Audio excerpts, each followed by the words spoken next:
in the spirit of true action. Therefore, allow me to end by moving. I respectfully move that in view of its constitutional infirmities and question on the jurisdiction and authority of the 20th Congress, the verified impeachment complaint against Vice President Sara Zimmerman Duterte be dismissed. I so move, Mr. President. Hindi nakapagtimpi at uminit ang ulo ni Senator Robin Padilla sa kapwa niya senador na si Senator Joel Villanueva matapos nitong tutulan ang inihain ni Senator Ronald Bato de la Rosa na i-dismiss ang impeachment trial ni Vice President Sara Duterte. The Senate has no constitutional authority to dismiss an impeachment complaint, ani Senator Joel Villanueva sa inihaing motion to dismiss ni Senator Bato de la Rosa tungkol sa impeachment case ni Vice President Sara Duterte. Sa mga kuhang video, makikitang inaawat ng mga kapwa-senador si Senator Padilla habang nakahalukip-kip at sinusulyapan si Villanueva habang nasa mesa naman niya ang huli. O ano? Ang tila nagkahamon na sinabi ng dating action star at ngayon ay isa ng senador na si Robin Padilla. Makikitang inawat naman siya ni Senator Bato de la Rosa. Ngunit kalaunan ay nilapitan at humingi ng paumanhin si Robin Padilla kay Joel Villanueva at nagkaayos. Mapapansin din na hindi nakasuot ng robe sina Senator Robin Padilla, Senator Amy Marcos at Senator Cynthia Villar ng manumpang senator judges para sa pag-convene ng Senado bilang impeachment court. Tinanong si Senator Robin Padilla kung nasaan ang kanyang robe. Hindi kasya ang sagot naman ni Padilla. Sen Robin. Sen Robin. Yung robe niyo po. Hindi kasya. Pero meron, sir.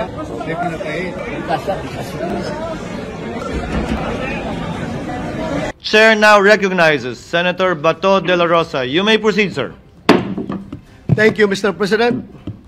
Mr. President, esteemed colleagues, ladies and gentlemen.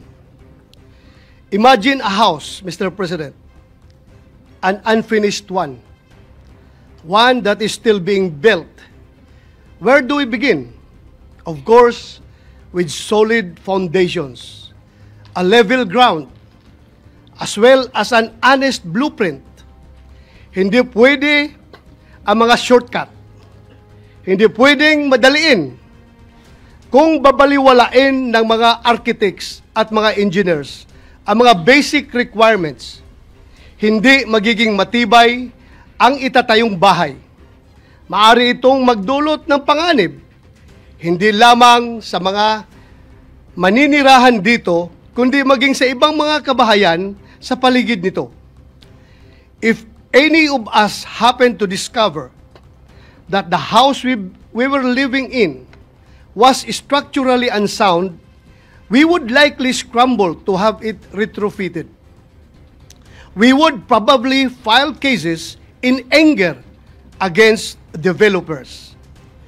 I doubt any of us would simply shrug our shoulders, saying, andito na tayo hayaan na lang. Now, imagine a house of representatives that built and filed the impeachment complaints against Vice President Sara Zimmerman Duterte. Trabahong inupuan sa simula.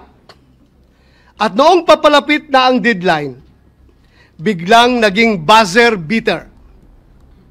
Mabilisang pinasa sa atin at ngayon tayo naman ang pinipilit at minamadali. Pinapagalitan pa nga, that is your sworn duty. Tama na ang pamumulutika. This is undue delay. Sandali! Bakit kaya sa pagkakataon at pangyayaring ito, tila madali lang para sa atin ang sabihin, andito na tayo Andyan na nga Mr. President, the House of Representatives are of the belief that they have built a solid case against Vice President Sara Zimmerman Duterte, prompting them to file an impeachment case. But how sound are the foundations of this impeachment case filed against the Vice President. Kagaya po ng konstruksyon ng isang bahay, ang proseso ng impeachment ay kinakailangan na nakatungtong sa isang solidong pundasyon. Ibig sabihin, ang mga arkitekto na pasimuno nito ay may tungkulin na tiyakin na may tatayuan ang kanilang mga akusasyon. Ngunit, ang impeachment ay isang proseso na hindi nakasalalay lamang sa mga arkitekto o mga instigador nito. Sa totoo lang, pinakamadali ang naging gampanin ng HOR sa proseso ng impeachment. Yun ay ang pagbubuo ng mga akusasyon, Mr. President, kahit sino po ay maaring magparatang kung kanino man. Sa bahagi naman po natin, ang pinakamahirap, ang paghusga, ang paggawad ng isang hatol na makatarungan at katanggap-tanggap. Anuman ang nakatuntong sa mahinang pundasyon ay laging may panganib na gumuho. Kung ang isang impeachment case ay minadali at nakasandig sa paghihiganti at pamumulitika, ay maihalin tulad sa isang strukturang itinayo sa gilid ng bangin. Bagamat tungkulin o obligasyon natin sa Senado na mag-convene bilang impeachment court, responsibilidad din natin na maging mapanuri at critical sa impeachment complaint na ipinasa rito sa ating bulwagan. As I usher in my 6th year in the Senate, my 39th year in public service, Mr. President, I can say I have gotten better at spotting irony. What we refuse to let happen to our houses, we seem to have allowed our House of Representatives to do in broad daylight, right under our noses, and at the expense of our institution's esteemed reputation. With this, Mr. President, my dear colleagues, allow me to express my serious concerns surrounding the constitutionally unsound foundation of the articles of impeachment that the Senate is set to tackle. Article 11, Section 3, Paragraph 2 of the 1987 Philippine Constitution provides that a verified complaint for impeachment may be filed by any member of the House of Representatives or by any citizen upon a resolution of endorsement by any member thereof, which shall be included in the order of business within 10 session days and referred to the proper committee within 3 session days thereafter. Keeping in mind the aforementioned constitutional provision.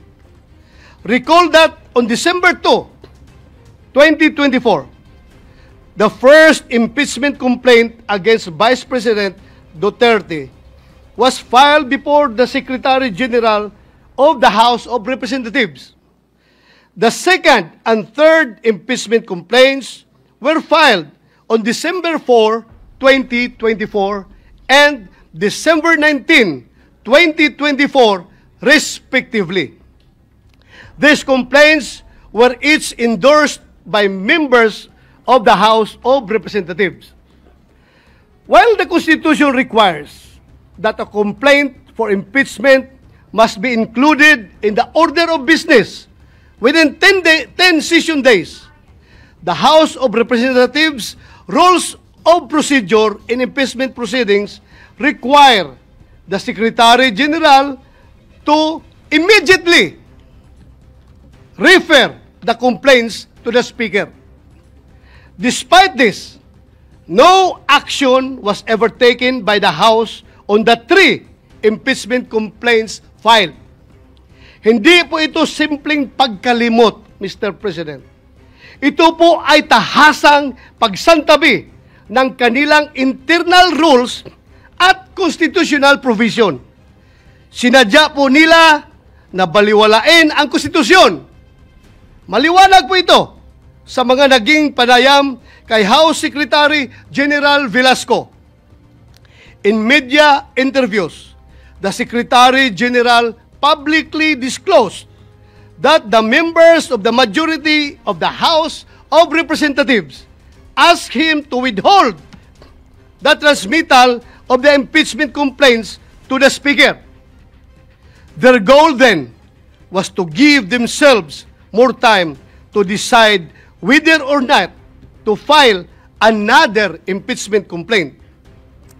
Pinaghintay po ng mayorya ng House of Representatives ang tatlong impeachment complaint. May ganyan po ba silang kapangyarihan? Tila po, ito ay matatawag na grave abuse of discretion. Then, on February 5, 2025, more than 2 months after the first impeachment complaint was filed, the House of Representatives took the fast-track route according to Secretary General Velasco. Kung ang tatlong naunang impeachment complaint ay pinadaan sa EDSA, mukhang sa Skyway po ang piniling landas ng House para sa pang-apat na impeachment complaint para maiuwi ito sa Senado. With less than an hour before the close of session of that day, the House of Representatives transmitted to the Senate a verified complaint for impeachment against Vice President Sara Z. Duterte, purportedly signed by 215 members of the House of Representatives. My honored colleagues, had the House complied with their own rules and the Constitution, the 3 previous impeachment complaints would have been referred to the appropriate committee by the time the present impeachment complaint was filed and sponsored by the members of the House of Representatives. In other words, Your Honors, the intentional inaction of the House of Representatives allowed its members to purportedly circumvent the 1-year ban enshrined in Article 11, Section 3, Paragraph 5 of the Constitution. Given the glaring circumvention of the Constitution, should we allow impeachment complaints which are constitutionally infirm to be heard and tried by this body? Kung defective po ang foundation ng impeachment complaint, marirepair o marirehabilitate ba ito ng pag-convene ng impeachment court? Hindi po ba mawawala ng saysay ang pag-convene ng Senate as an impeachment court kung malinaw na labag sa konstitusyon ang nais nating itayo? Kaya, ang impeachment ay isang sensitibong proseso. Sa pagsampa pa lamang nito, binabato na agad ang akusado ng putik na kahit maakwit ay tila habang buhay nang nakamansa sa kanyang pagkatao. Pagkatapos ng impeachment, anuman ang magiging hatol, the damage done to the reputation of the accused will forever be irreparable. He or she will never be the same again. Some of the members of this august body may not agree with me and may take a different view as to whether the 1-year ban has been violated by the House of Representatives. To settle this issue, the separate opinion of Chief Justice Renato Espuno in Francisco versus House of Representatives provides this body a direction on the course of action that we may take when confronted with the same issue I laid down. Former Chief Justice Puno said, that before the Senate is convened as an impeachment court, the Senate, which has primary jurisdiction over the case, can already decide the question on whether the one-year ban has been violated or not. That is why, insisting ako na ma-deliver ito before we convene as an impeachment court. Hindi po natin kailangang hintayin magbagong anyo ang Senado at maging isang ganap na impeachment court. Ngayon pa lamang ay maaari na nating pagdesisyonan ito. Sumunod ba sa saligang batas at sa internal rules ng mababang kapulungan ang impeachment complaint na kanilang ipinasa dito sa Senado? Nasa Senado po ang pagkakataon upang magwasto. Kung minadali ng isuar ang impeachment complaint, bakit kailangan natin itong tumbasan ng kaparihong kawalang pagpapahalaga sa tamang proseso? Madalas po natin sabihin dito sa ating kapulungan, we are men and women of rules. Manatili po tayong ganon, malayo mula sa ingay at impluensya ng kung sino mang may mga personal na interest at pakinabang sa pagmamadaling ipinipilit sa atin. Mr. President, the inaction of the House of Representatives resulted not only in a possible violation of the Constitution, but in another justiciable controversy. It is worthy to note that its new Congress, empowered by a fresh electoral mandate in both the House of Representatives and the Senate, is not bound by the legislative actions of its predecessors. Hindi po natin maaring pilitin ang mga papalit sa atin sa future Congresses na ipagpatuloy ang anumang ating nasimulan. Sabi nga po ni President Chis Escudero kahapon, the Congress cannot pass an irrepealable law. Lahat ay pwedeng baguhin at galawin ng mga sumusunod na mahahalal sa Kongreso. Maari pong hindi sila gumalaw at hayaan lamang na nakatiwangwang ang anumang proceeding na sinisimulan ng mga nauna. When the fourth impeachment complaint was submitted, the 19th Congress was teetering on the brink of a long slumber. The Senate is now being urged to convene with only 2 session days, 20 days remaining before the 19th Congress closes. Hindi man po ako abogado, alam ko pong walang kaso, mapasibil, administrative o kriminal na dinidinig sa loob lamang ng isang buwan. Naghihingalo na po ang buhay ng 19th Congress. Bakit po natin ipipilit pa kung ang pintuan ng 20th Congress ay malapit nang magbukas? Malinaw naman po sa ating Rules of Procedure on Impeachment Trials, kailangang isumon ang person impeached para paharapin sa Senado. Kailangan din siyang bigyan ng 10 araw para mag-submit ng kanyang answer. 5 araw naman ang ibinibigay sa mga prosecutor para mag-file ng kanilang reply. Kaya po, kahit mag-convene ng impeachment court bukas, summon at pagtanggap lamang sa pleadings ang kayang magawa ng 19th Congress.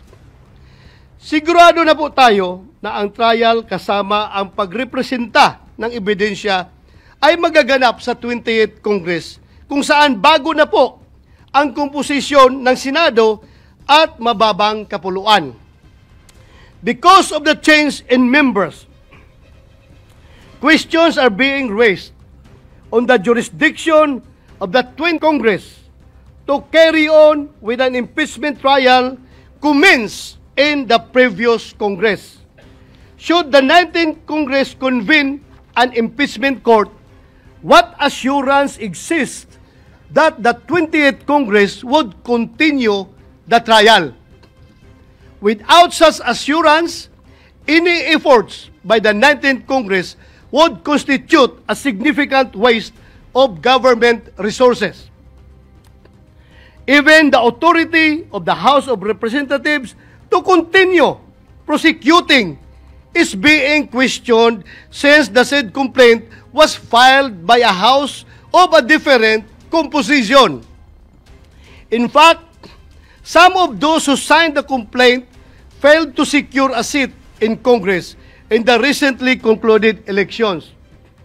Mukhang kailangan po natin ng positive act from the 20th Congress House of Representatives na kanilang itutuloy ang impeachment complaint na ginawa ng 19th Congress House of Representatives.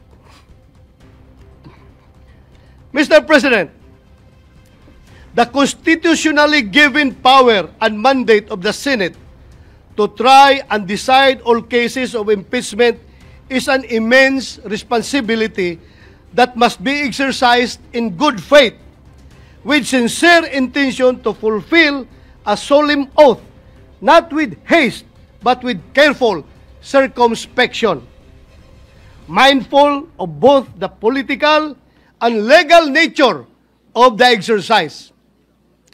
Ang impeachment ay isang proseso na hindi lamang mag-aalis sa pwesto ng isang mataas na opisyal ng pamahalaan. Ito ay isang armas laban sa sinuman na hindi umaayon sa kagustuhan at mga interes ng mga kaaway sa politika. Ito ay apoy na hindi lamang nakapapasok, kundi may kakayahan na tupukin at sunugin hindi lamang ang isang bahay, kundi isang buong komunidad. Mapanganib ang impeachment sa kamay ng mga mapagsamantala. Inilalagay ang impeachment para protektahan ang taong bayan, hindi isakdal at hiyain ang kumakatawan sa kanila. In the 2012 case of Chief Justice Renato C. Corona versus Senate of the Philippines, the Supreme Court declared impeachment, described as the most formidable weapon in the arsenal of democracy, was foreseen as creating divisions, partialities, and enmities, or highlighting pre-existing factions, with the greatest danger that the decision will be regulated more by the comparative strength of parties than by the real demonstrations of innocence or guilt. The House of Representatives, in transmitting the articles of impeachment to the Senate at the last hour and after refusing to act for over 2 months on 3 previously filed complaints pending with the House Secretary General, has instead placed the Senate in a tight and impaired position where any decision, action, or inaction on its part will be put into question. An acquittal, conviction, or even the propriety of proceeding with trial will be hounded not only by legal or constitutional questions, but by accusations of extreme bias, partiality, and lack of sufficient deliberation. Lagi kong sinasabi, Mr. President, hindi ako abogado. Nevertheless, this cannot disqualify me from speaking against possible constitutional blunders. Hindi kailangan maging engineer para masabi ng isang tao na unlivable at hindi ligtas ang isang bahay o building. Alam nyo, alam natin, kung kailan matibay at pulido ang pagkakagawa, katulad ng isang bahay na bato. Alam din natin kung kailan hindi. When the floor starts to crack, when the walls begin to shift, And when leaks appear where there should be none, there and then, Mr. President, there and then, forthwith, we say, this was not built well. Gayon din sana sa impeachment case na ito, the cracks and holes have begun to show. Alam nating may mga tanong na hindi pa nasasagot, lalo na patungkol sa constitutional soundness ng nasabing impeachment complaint.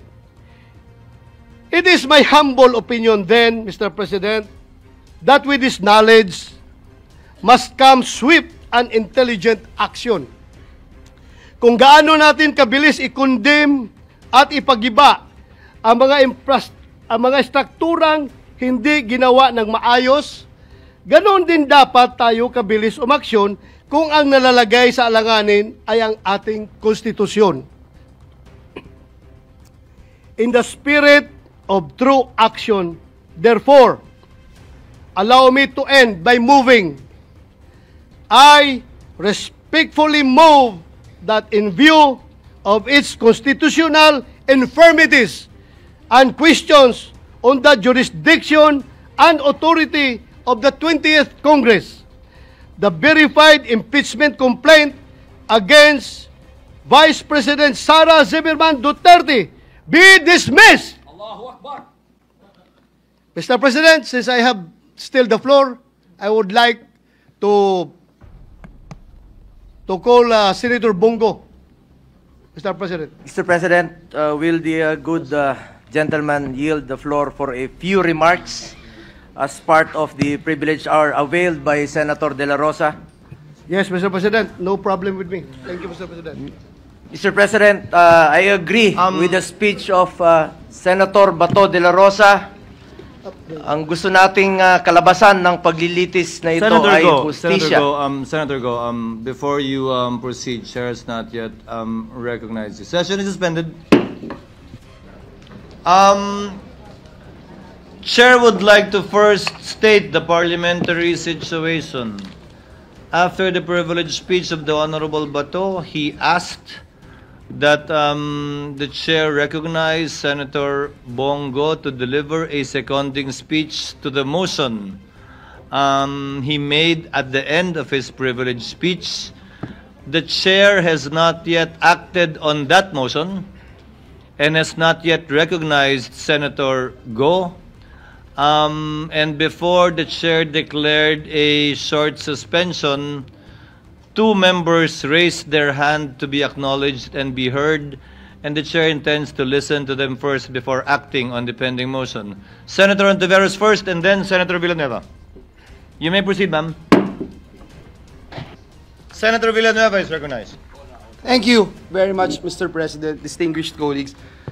Mr. President, if I hear it right, the movant made a motion to dismiss the impeachment complaint, if I heard it right, Mr. President. Mr. President, may I just place on record that this representation respectfully object to that motion. Mr. President, for various reasons, Mr. President, that this representation would like to raise on the floor, Mr. President. One, Mr. President, is that the Senate, as a legislative body, and at this point in time, we have not yet convened, Mr. President, as an impeachment court. And therefore, Mr. President, this representation believes that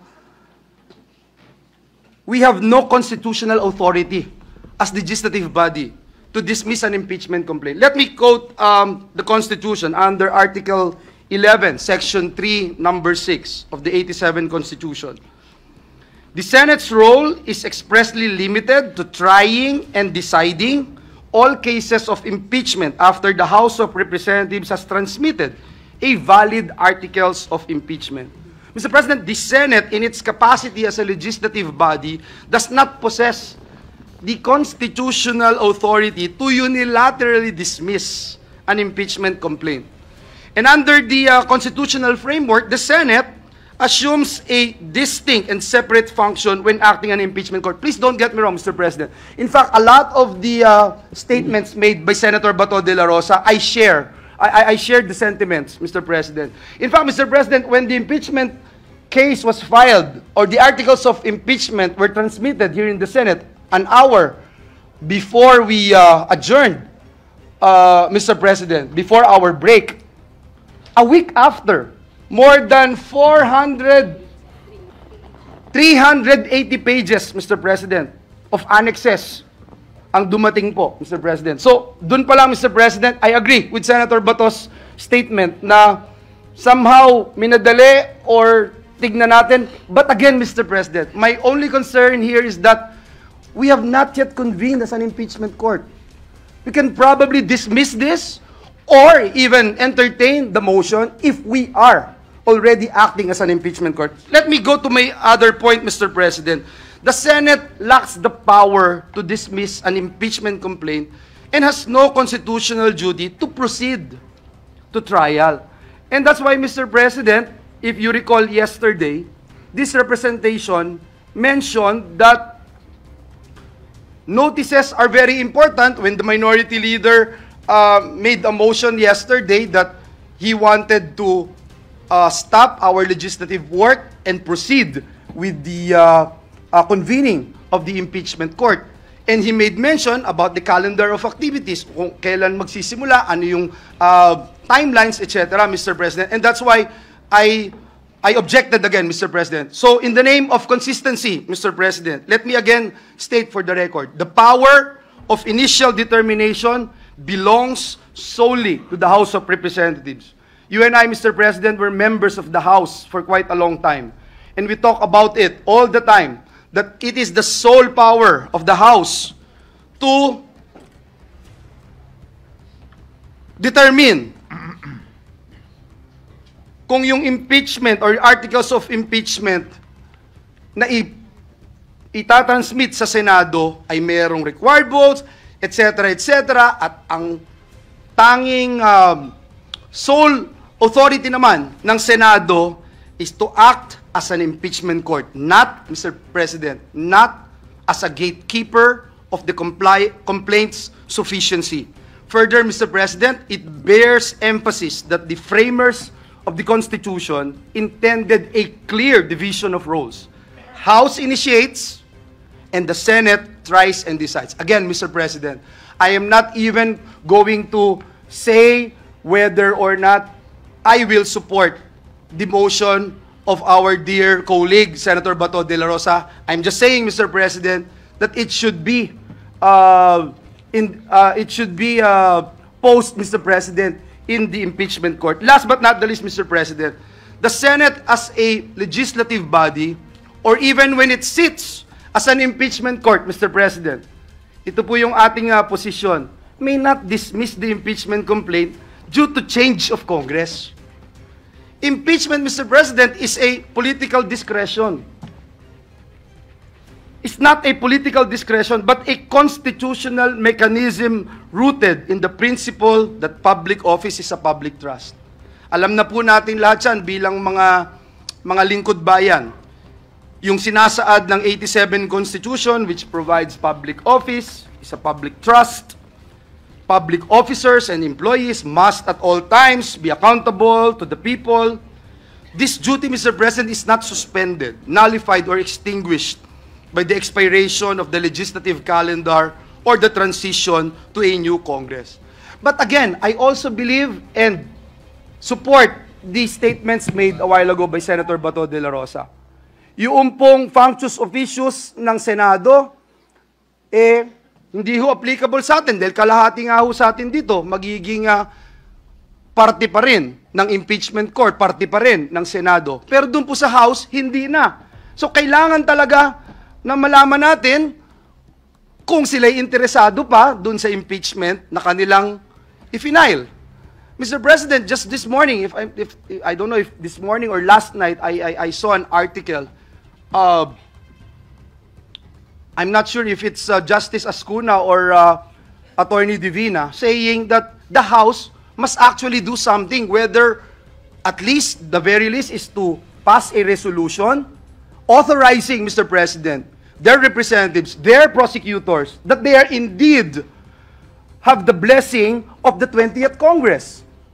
Kaya po, muli, Ginoong Pangulo, ang aking pag-object doon po sa motion ng ating kagalang-galang at kaibigan, Senator Bato de la Rosa, ay base po sa mga binanggit ko po na mga reasons. Maraming salamat, Ginoong Pangulo. Before the chair makes a ruling, Senator Bato. Yes, Mr. President. I just would like to share this august body, the basis for my motion. According to Chief Justice Renato Puno in Francisco versus House of Representatives, a number of things can be done before the Senate is convened as an impeachment court. For example, the Senate, which has the primary jurisdiction over the case, can decide the question of whether the one-year ban has been violated or not. Likewise, the Senate can decide whether the complaint on its face has any legal basis. Mr. President, if I may. So as not to belabor the point, Chair would like to state the parliamentary status and make a ruling. Again, to reiterate, Senator Bato, after the end of his privileged speech, made a motion, but before the Chair could act on that motion, he asked for the recognition of Senator Bato, who wanted to second the motion of Senator Bato at the end of his speech. Before the Chair could act on that motion and recognize Senator Bato, Senator Ontiveros and Senator Villanueva signified their intention to speak. Senator Ontiveros made a motion. To suspend further consideration of the matter at hand so that we can proceed to take our oaths. And then Senator Marcos raised the point of order that there are too many pending motions on the floor and that we should dispose of them, as correctly pointed out by her. Senator Villanueva objected to the motion of Senator Bato. With the permission of Senator Villanueva, hindi ko po ituturing na objection yung inyong sinabi dahil ayon mismo sa inyo, hindi naman kayo tutol doon sa motion ni Senator Bato, kanya lamang. Gusto nyo at sa paniniwala nyo, pwede lamang ito magawa kapag tayo ay isang impeachment court na at hindi bilang isang Senado. Ayon sa authority na kino-quote ni Senator Bato, may opinion, may concurring opinion, si dating Chief Justice Puno na pwedeng itong gawin ng Senado. Concurring and dissenting opinion siya sa pagkakaalala ko sa Francisco. With the permission of the gentleman on the floor, the chair is of the considered view that and takes well the position of Senator Villanueva. We will act on the motion of Senator Bato, but as an impeachment court. Yes. We cannot act on the motion of Senator Bato unless we take our oaths as members of the impeachment court. Therefore, once the impeachment court is after we take our oaths and we convene the impeachment court, Senator Bato can reiterate his motion, Senator Go can then second his motion, if at all, and we will proceed to dispose of such motion after we hear from everyone who wants to speak on the matter. Mr. President, just to clarify your statement, Mr. Senator President. Villanueva, before I make a ruling. Yes, Mr. President, you were saying, Mr. President, because the way I look at it, you're saying, Mr. President, that in order for us to dispense with the motion of Senator Bato, we would have to convene? We would have to convene the impeachment court, as you said earlier. Yes, Mr. President, I thank you for that. But in order for us to convene again, Mr. President, and just for the information of our law students and those who wanted to learn from these proceedings, Mr. President, this representation made a statement yesterday that we cannot proceed with the convening of an impeachment court unless we issue notices, Mr. President. And I made mention about it because the minority leader's motion yesterday was to convene and at the same time talk about the calendar of activities, Mr. President. And so I would just like to put that on record, Mr. President, because we are not going to discuss the agenda of the, if we convene the impeachment court. Is that the case, Mr. The President? matters to be discussed requiring notice included the schedule, proposed schedule of the Yes. impeachment complaint, which needed the presence of the parties. However, Because if we can do it by ourselves, for example, Mr. President, just approving our rules on impeachment, However- issuing summons, we don't need to issue notices. Is that there's- correct, Mr. President? However, there are certain matters that the court can do motu proprio, Yes. and it would perhaps include these matters, which is up for the consideration of the court once we convene. So Thank again, you, Mr. President, thank you. Senator Bato is recognized. Thank you, Mr. President. I just would like to counter the statement of Senator Joel Villanueva, Mr. President. You know, as the good Senate President mentioned yesterday, the Senate dismissed the impeachment complaint against Ombudsman Gutierrez after she resigned without convening the impeachment court. Therefore, the Senate, without convening into impeachment court, is not prohibited from dismissing the impeachment case, Mr. President. It's very clear. When you say iba, iba nga kasi nag-resign. Pero still, the capacity or the legality of the action of the Senate not convened as an impeachment court was not questioned. So therefore, considering this case, I think we can do the same, Mr. President. Mr. President, if I may, Mr. President, this is in reaction, Mr. With the President. permission of the gentlemen who have the floor, Chair will suspend for a few minutes because you will most likely simply engage in a debate because clearly you both have different positions on the matter. Session is suspended. Chair would like to make a ruling with the permission and indulgence of the gentleman who had the floor earlier. Again, to reiterate the parliamentary status. It is the opinion of Senator Villanueva that we can only act on the motion of Senator Bato if we convene if we constitute ourselves and convene as an impeachment court. It is the opinion of Senator Bato that we can act on the matter sitting as a Senate in plenary.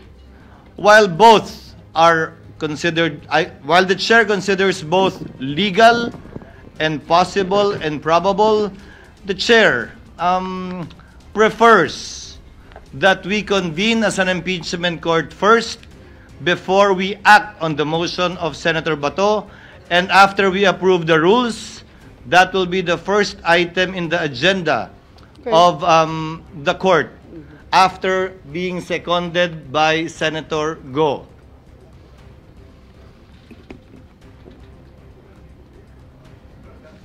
Point of clarification. Yes, Majority Leader. With the permission of Senator Bato, would that mean, Mr. President, that the motion pending right now would have to be reiterated before the impeachment trial court by the movant, Mr. President? Yes, that is correct, Your Honor.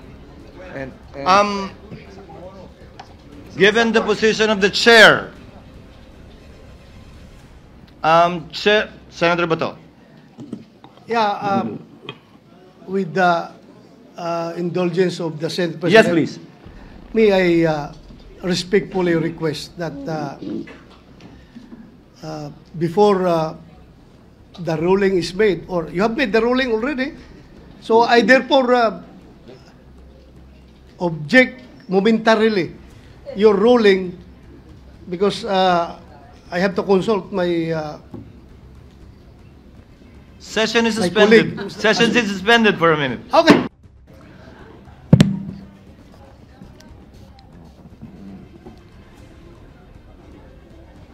For the last time, Mr. the President. chair will now state the parliamentary status. Senator Bato made a motion that Senator Go wanted to second. Senator Joel took the position that we should sit as an impeachment court before we can act on that motion. For the chair, the suggestion of Senator Villanueva is well taken, while recognizing also the position of Senator Bato, although the chair prefers the position of Senator Villanueva that we first convene as an impeachment court before acting on the motion. So the chair hereby rules that in order to act on the motion of Senator Bato, we should first convene as an impeachment court by this representation presiding over the oath taking of the members of the Senate, where the first item in the agenda of the impeachment court, after we approve our rules, will be to act on the motion of Senator Bato, listen to the seconding speech of Senator Go, and perhaps the seconding speech also of Senator Padilla, or whomsoever would like to second the motion, allow the members to speak before dividing the House. Therefore, Chair will suspend session in order to allow the members to kindly don your robes, impeachment robes, so that the chair can subscribe the oath to the members of the impeachment court, so that we can convene the impeachment court and do the items rather that the chair mentioned earlier. Senator Bato. Mr. President, I think I got the point of the good minority leader. And I would like to expound this, Mr. President, that after we take oath, Mr. President, can we go back as a Senate, not as an impeachment court, para pagbigyan na makapagsalita yung aking mga kasamahan, si Senator Bungo at si Senator Robin Hood Padilla, not as an impeachment court, but as a Senate, Mr. President. Just reverting back our status after taking an oath. Mr. President, may I make a suggestion? Senator Alan is recognized. Sir, konting patience po from someone na mas madalas makipag-away kaso sa ipagbati ang ating mga kasama. May I propose this? I disagree with Senator Bato in dismissing the case. I agree with him based on former Chief Justice Puno's statement. And naniniwala kasi ako pag jurisdiction, titignan muna natin sa body. Having said that, tama ang ruling ng Senate President that either or, which is better. The only reason I think that better yung impeachment court, because we will take an oath of political neutrality. While there's no test for that, konsensya na natin lahat once we take our oath. May I suggest, because I think the konting disagreement between my two brothers, Brother Joel and Brother Robin, is may feeling na hindi natin pinapasalita yung iba.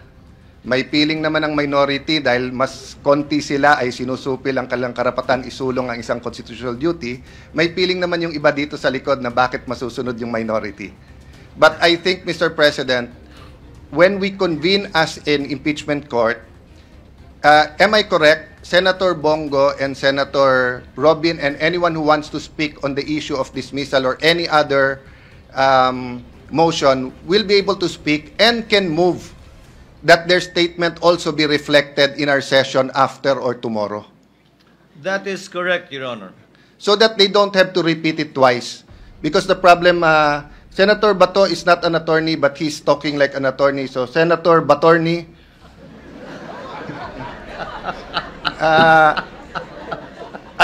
my humble opinion is mas mabuting mag-oath at doon because the statement of Senator Bongo and Senator... Ako mismo, I wanna argue bakit hindi dismiss. If I argue it here now, then I will have to argue again in the impeachment court. But if we argue it in the impeachment court, then move that it also be in the records of the legislative session, then we have both of best worlds, if it's acceptable to you. Yeah. If it's acceptable to you, Brother Robin. Yeah. And to the minority leader. Thank you, Mr. President. The point of Senator Cayetano, accepted by the members so mentioned, is well taken. Chair now again reiterates its ruling. The chair will suspend the session until 6 p.m. This evening in order to afford...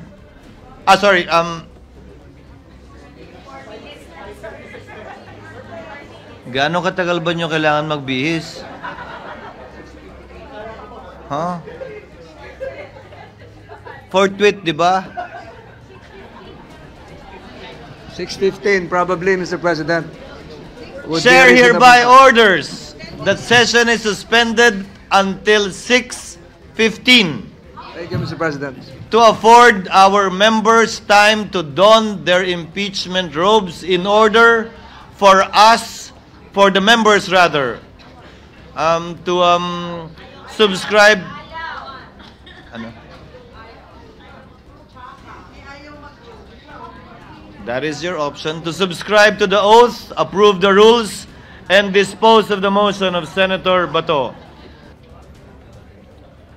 Pursuant to Article 11, Section 3, Paragraphs 4 and 6 of the Constitution, the Senate is now constituted and convened as an impeachment court, and the impeachment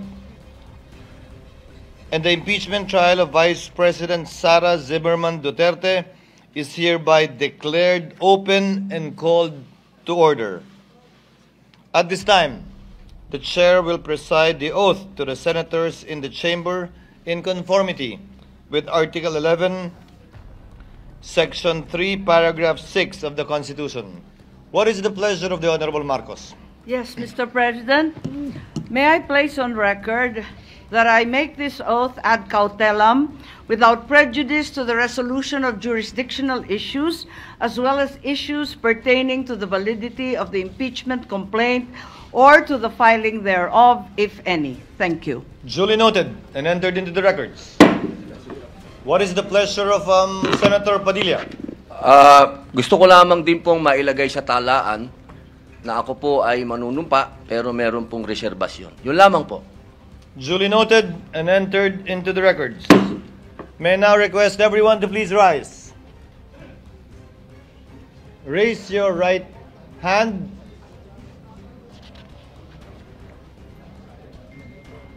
The clerk will now call the roll.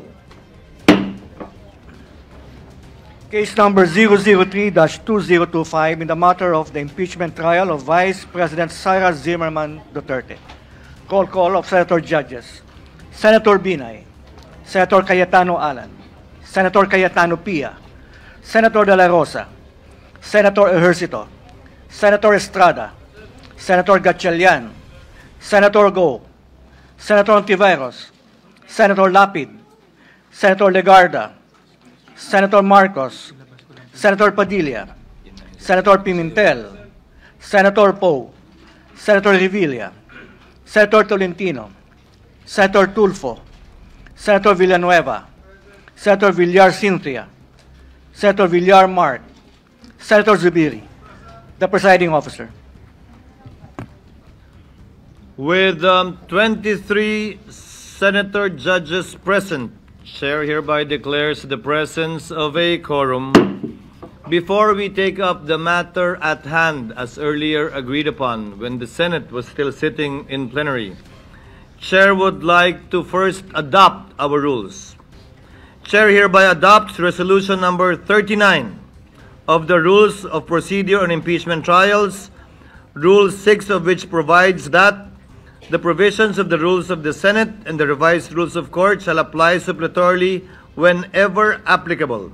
As such, the following issuances of the Supreme Court shall likewise apply suppletorily to the current matter on the impeachment of Vice President Sara Duterte, namely, the 2019 amended Rules of Civil Procedure, Rule 1 to 34, except Rule 5, Rule 13 as amended, by AM number 1037 SC-AM number 1194 SC, B, 2019 amended rules on evidence, C, AM number 3-1-09 SC guidelines to be observed in pre-trial and use of deposition discovery measures, Part 1A1 to 9, except provisions on mediation and amicable settlement, D, AM number 1037 SC, AM number 119-4 SC guidelines on electronic filing of lower courts, in lower courts rather, AM number 1288 SC, judicial affidavit rule, except section 9, and F, such other relevant rules and issuances. It is to be noted that we did not change any of the provisions of the rules of procedure because there is already a pending impeachment complaint and the chair would not want to change the rules in the middle of the game, so to speak. However, the updated amended rules of court, as discussed and mentioned and enumerated earlier, shall apply given the suppletory application of the rules of court. Is there any objection? There being none, the aforementioned rules are hereby adopted by the impeachment court.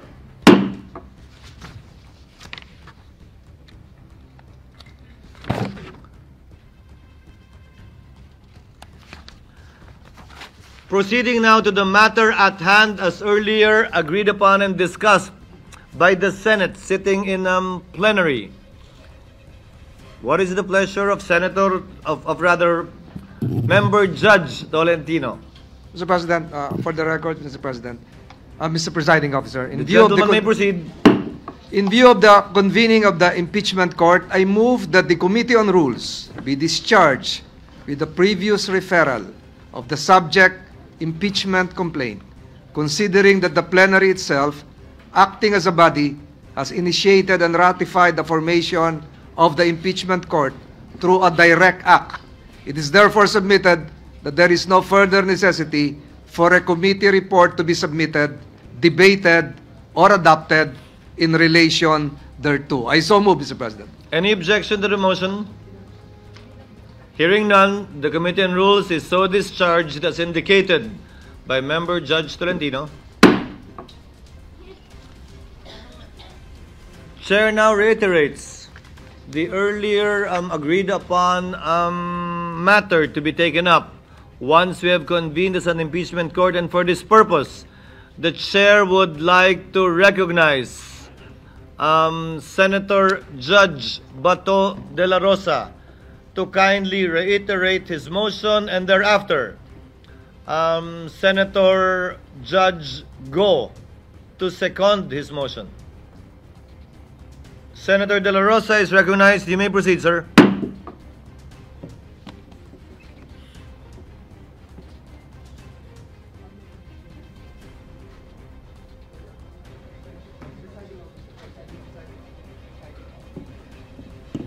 Thank you, Mr. Presiding Officer. Sir.